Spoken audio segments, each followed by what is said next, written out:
The first book that Darwin wrote after his masterpiece, The Origin of Species, was a book on orchids entitled The Various Contrivances Whereby Orchids Are Fertilized. And he wanted to illustrate the point of descent modification and natural selection as the mechanism of the alteration of living organisms over time. And he illustrated in the orchid, and these three flowers are what he was talking about. These are three orchids, thousands of species of them, duckbill. I want to concentrate on how the flowers, one particular petal has been altered in all three of these species to enhance pollination by a certain insect. We've already talked about the duckbill. Smells like a decaying animal, and it's got a mechanism to catapult the insect into the reproductive parts, which are up here,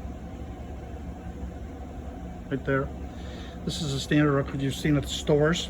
There's a landing platform. That same petal has been altered here as a landing platform. Right here is the reproductive organ, so the animal lands, the insect lands here. Looks for, there's probably a scent here, probably some pollen, and bumps into the reproductive organ on the top there. And here's one that's, again, the same modification of the petal. That's basically like a basket.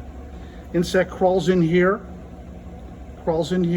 It can only crawl out the back way here, and when it crawls out a different way than it went in. And in the process, you can see on the top there is the